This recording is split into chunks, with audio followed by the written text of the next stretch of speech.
নমস্কার। আজকে যে বিষয়ে কথা হবে, বর্তমানে ভারতবর্ষের জাতীয় রাজনীতিতে একটি নতুন অধ্যায়ের সূচনা হয়েছে। বিশেষ করে ২০২৩ সালের 1 জানুয়ারি থেকে তার পরবর্তী সময় থেকে রাহুল গান্ধীকে নিয়ে ভারতবর্ষের একটা জোর রাজনীতির চর্চা শুরু হয়ে গেছিল। তার মানে ৭০-এর দশকে হঠাৎ করে রাতারাতি যখন জনতা ক্ষমতায় আসে, তখন কিন্তু জাতীয় রাজনীতিতে ইন্দিরা গান্ধীর মতো ব্যক্তির হারের সম্মুখীন হতে হয়েছে। কংগ্রেসের পরিস্থিতিটা খুব এমনটা ভালো যায়নি।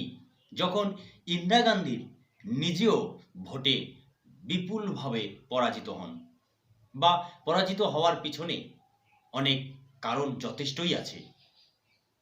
একদিকে আর্থিক জরুরিকালীন অবস্থা, তার সঙ্গে হঠাৎ করে ইন্দিরা গান্ধীকে অ্যারেস্ট করে নেওয়া হয়, তিনি অনেক দিন জেলও খাটেন। রাতারাতি জনতা ক্ষমতায় এসে বেশ কিছুদিন ক্ষমতা অকংগ্রেসিভ ভারতবর্ষে প্রথম সরকার। তার পরবর্তী সময়ে যখন আবার নির্বাচন হয়, তখন কিন্তু ইন্দিরা গান্ধী একটা বিরাট সংখ্যক আসন নিয়ে ভারতবর্ষের রাজনীতিতে কুর্সিতে তিনি বসেছিলেন। তারপরে আবার হঠাৎ করে তার সংখ্যাগরিষ্ঠতা কমে গেছিল। কিন্তু হ্যাঁ, তার আগে আবার রাজীব গান্ধী প্রধানমন্ত্রী হন। কখন প্রধানমন্ত্রী হন? ইন্দিরা গান্ধী প্রধানমন্ত্রী থাকাকালীন অবস্থায় তার মৃত্যুর পরে তার ছেলে রাজীব গান্ধী ভারতবর্ষের প্রধানমন্ত্রী রূপে আসেন। বিরাট একটা আসন নিয়ে ইন্দিরা গান্ধীর মৃত্যু হয়েছিল, তারও একটা আবেগ সেই জাতীয় রাজনীতিতে হয়তো ছিল। সেই প্রেক্ষাপট তো ছিলই। ১৯৮৯ সালের পরবর্তী সময়ে জোট রাজনীতির সূত্রপাত ঘটে। ১৯৯২ সালে নরসিংহ রাওয়ের সরকার জোট সরকার চালাতে ব্যর্থ হয়েছিলেন। টালমাটাল অবস্থা। ১৫ দিনের প্রধানমন্ত্রী তো অটল বিহারী বাজপেয়ী।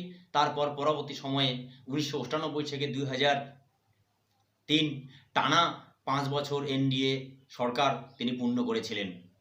প্রথম ভারতবর্ষে ভারতীয় জনতা পার্টির সরকার, যার প্রধানমন্ত্রী ৫ বছর পূর্ণতা করেছেন, তিনি হলেন অটল বিহারী বাজপেয়ী।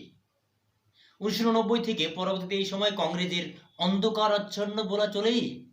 তার কারণটা হচ্ছে, জোট রাজনীতির সূত্রপাত যখন ঘটা শুরু করলো, দিনের পর দিন ভারতবর্ষের জাতীয় রাজনীতিতে কংগ্রেসের পরিস্থিতি আরো ভয়ানক আকার ধারণ করছিল। কিন্তু হ্যাঁ, আমাদের সেই জিনিসের কথা আমাদের জানতে হবে যে ২০০৪-এর পরবর্তী সময় থেকে লাগাতার সাংসদ হচ্ছিলেন রাহুল গান্ধী। বিগত ৩০ বছর পর ভারতবর্ষে একক সংখ্যাগরিষ্ঠতা নিয়ে কেন্দ্রে নরেন্দ্র মোদী সরকার ২০১৪ সালে প্রতিষ্ঠিত হয়। ভারতবর্ষের মানুষ ভাবছে, তার মানে কংগ্রেসের যে দুর্বলতা, তার কারণেই কিন্তু হঠাৎ করে রাতারাতি গুজরাট মডেলকে হাতিয়ার করে কেন্দ্রে নরেন্দ্র মোদী সরকার তৈরি হয়। ২০১৪ এবং ২০১৯ সালে লোকসভা নির্বাচনে একটা জিনিস আমাদের ভুলিয়ে গেলে চলবে না, বিরোধীদের কোনো প্রধানমন্ত্রী পদপ্রার্থী ছিলেন না। একদিকে আঞ্চলিক দলের অন্যতম বিজেপি বিরোধী মুখ রাজ্যের মাননীয় মুখ্যমন্ত্রী মমতা বন্দ্যোপাধ্যায় ২০১৪ সালে তিনি থার্ড ফ্রন্টের স্বপ্ন দেখেছিলেন। ২০১৯ সালের লোকসভা নির্বাচনেও প্রধানমন্ত্রী বিজেপির বড় চেহারা নরেন্দ্র দামোদর দাস ভাই মোদী, এতে কোনো সন্দেহ নেই। কিন্তু সেই ক্ষেত্রে সর্বভারতীয় রাজনীতিতে এখনো যেহেতু বিজেপির বিকল্প হচ্ছে কংগ্রেস এবং কংগ্রেসের বিকল্প হচ্ছে বিজেপি, সেই ক্ষেত্রে কিন্তু ভারতীয় জনতা পার্টির বিরুদ্ধে কংগ্রেস তার প্রধানমন্ত্রী পদপ্রার্থীর নাম বলতে পারেননি। ফলে মানুষ কংগ্রেসকে প্রত্যাখ্যান করেছে। একদিকে বিরোধীদের মধ্যে তু তু ম্যায় ম্যায়, यूपीए জোটে ও নাসরবান্দা, তু তু ম্যায় ম্যায়, ममता बनर्जी होगा तो राहुल गांधी नहीं होगा, राहुल गांधी होगा तो नीतीश कुमार बिहार का मुख्यमंत्री, वो भी প্রধানমন্ত্রী का স্বপ্ন দেখ रहा है। তু তু ম্যায় অপোজিশনের মধ্যে চলছিল। এই পরিস্থিতিতে কিন্তু আবার দ্বিতীয়বারের মতো বিরাট সংখ্যাগরিষ্ঠতা নিয়ে এনডিএ জোট ভারতবর্ষে ক্ষমতায় আসে। কিন্তু হ্যাঁ, হঠাৎ করে ভারত জোড়ো যাত্রা প্রায় ৩৭০০ কিলোমিটার একটা সাদা টি শার্ট পরে হাঁটছেন। তিনি কে? তিনি সেই রাহুল গান্ধী। ওনার এই পদযাত্রার মাধ্যম দিয়ে একটা জিনিসের কথা আমাদের মনে পড়ছে, যখন গান্ধীজি লবণ আইন ভঙ্গ করেন, 600 কিলোমিটার পায়ে হেঁটে। তার মানে কি সেই গান্ধীজিকে অনুসরণ করছেন রাহুল গান্ধী? বিরোধীরা সমালোচনা করছেন যে এত ঠান্ডায় কি করে টি শার্ট পরে যাচ্ছেন, কি করে রাহুল গান্ধী থাকতে পারছেন, কিন্তু উনি ওনার মতো বিরাট পরিশ্রম করছেন। 21খানা বিরোধী দল যারা বিজেপি বিরোধী জোট, তাদেরকে জম্মু কাশ্মীরে নিমন্ত্রণ দেওয়া হয়েছিল ইন্ডিয়ান ন্যাশনাল কংগ্রেসের পক্ষ থেকে। সেখানে কন্যাকুমারী থেকে জম্মু কাশ্মীর প্রায় 3000, ভুলে গেলে চলবে না, আরেকবার বলছি দর্শকদের, 3700 কিলোমিটার দূরত্ব রাহুল গান্ধী পায়ে হাঁটছেন। আগামী 30শে জানুয়ারি তিনি কাশ্মীরে পৌঁছাবেন। সেখানে তৃণমূল কংগ্রেসকেও বার্তা দেওয়া হয়েছিল, কিন্তু তৃণমূল কংগ্রেস ভারত জোড়ো যাত্রায় অংশগ্রহণ করেনি। কিন্তু তার মধ্যেও অলরেডি 2024-এর আগেই 2023-এর শুরুতেই প্রধানমন্ত্রীর দাবিদার হিসেবে বিহারের মুখ্যমন্ত্রী রাহুল গান্ধীর নাম বলে ফেলেছিলেন। রাহুল গান্ধীর নাম বলেছেন শরদ পাওয়ারও, জেডিইউ প্রধানও, এবং এনসিপি শরদ পাওয়ার,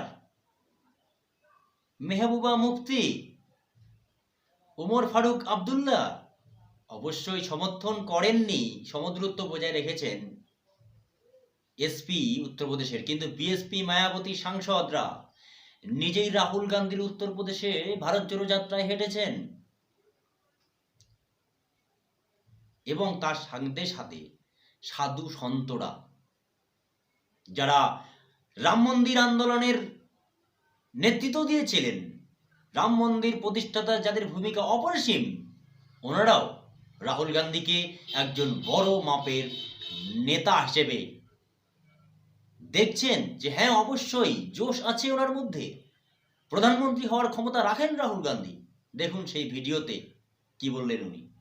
तो मोनी महाराज जी देख रहे हैं कि Rahul Gandhi ji half T shirt पहन करके यात्रा कर रहे हैं, पूरे देश का भ्रमण कर रहे हैं, लेकिन कड़ाके की ठंड है। हमने आज आपको देखा कि आप एक तरह से दंडवत होकर के गए और आपने गंगा जी में स्नान किया, तो ठंड नहीं लगती क्या अगर मन में ठान लें तो? योगा कर्म सुकौशलम, संकल्प से बड़ी कोई ताकत नहीं होती।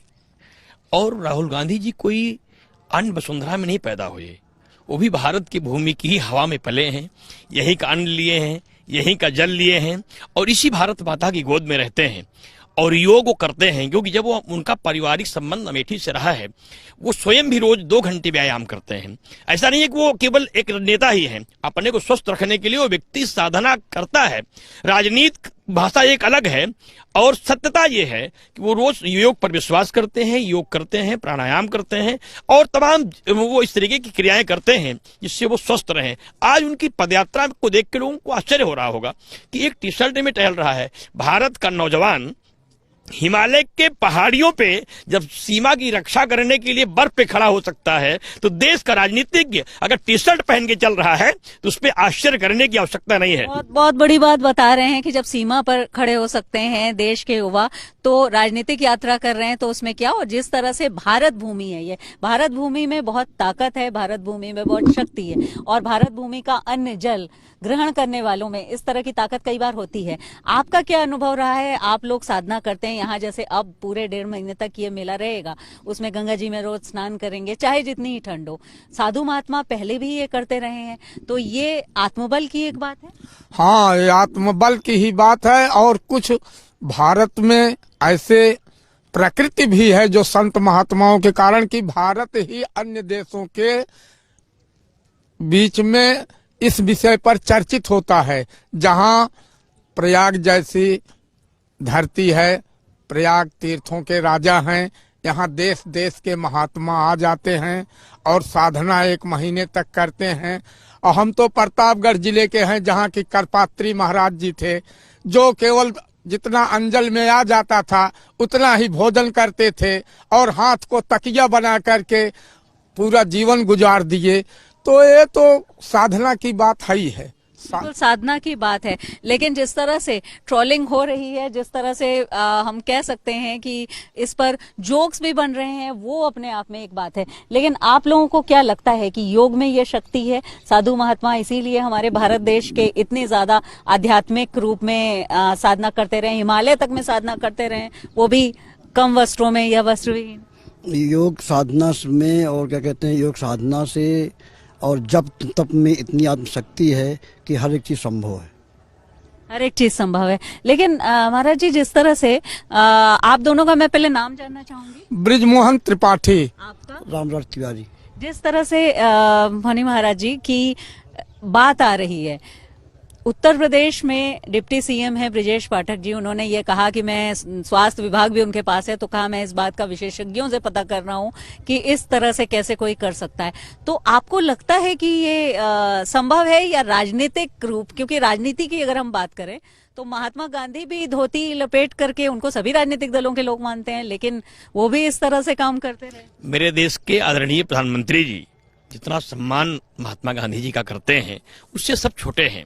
देखिए, यह संभव होगा कब? कहा जब योग को करेंगे तब। कहा योग करेंगे कब? कहा जब योग के बारे में जानेंगे तब। योग के बारे में जानेंगे, कहा जब संयम होगा तब। संयम होगा कब? कहा जब संकल्प होगा तब। संकल्प होगा कब? कहा जब प्रतिज्ञा होगी तब।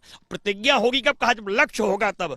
लक्ष्य होगा कब? कहा जब उद्देश्य होगा तब। और उद्देश्य होगा तब, कहा जब इच्छा शक्ति होगी तब। इच्छा शक्ति होगी कब? कहा जब कोई संकल्प लेके निकलेंगे तब। राहुल गांधी संकल्प लेके निकले हैं, उस संकल्प की विचारधारा ने उन्हें वो ऊर्जा दिया है जिससे आज वो चर्चा के विषय नहीं, आम चर्चा के विषय बन गए हैं। कि वो एक तपस्वी की तरह, एक साधक की तरह, एक महात्माओं की तरह, एक टी शर्ट में भारत माता की पदयात्रा कर रहे हैं। हम तो साधुवाद देते हैं कि ये प्रेरणा लोगों को लेनी चाहिए। राजनीतिक भाषा अलग है, लेकिन अगर कोई, लेकिन लोग तो मोटे मोटे कपड़े पहन करके, कई स्वेटर और कोट पहन करके, इस मौसम में मैं भी पहन रहना पड़ता है। लेकिन जिस तरह से राहुल गांधी यात्रा कर रहे हैं, आपको क्या लगता है कि संकल्प की शक्ति है उनके मन में या योग? क्योंकि बहुत सारी दूसरी बातें भी कही जा रही हैं उनके बारे में, हालांकि वो राजनीतिक बातें हैं, लेकिन एक संत होने के नाते आप क्या मानते हैं? अपना नाम बताइए। देखिए, ऐसा है, सही बात यह है कि राजनीति छोड़ दीजिए, तो यह भारत भूमि है। इस भारत भूमि में रहने वाला जितना भी जीव है, प्राकृतिक, वो हिमालय की जड़ी बूटियों के उन हवाओं से प्रभावित होकर के कंदराओं में रह सकता है। पदयात्रा करता है जो व्यक्ति, उसको 5 प्रकार के रोग नहीं होते। वो, उसको आलस्य नहीं आती, मोटापापन नहीं आता, थकान नहीं आती, और उस व्यक्ति को कभी ठंडी नहीं लगती है। যদি এরকম ভিডিও আপনাদের ভালো লাগে তাহলে অবশ্যই চ্যানেলটিকে লাইক, শেয়ার এবং কমেন্ট এবং অবশ্যই বেল আইকন টিপতে ভুলবেন না। সবাই ভালো থাকুন, সুস্থ থাকুন। জয় হিন্দ। নমস্কার।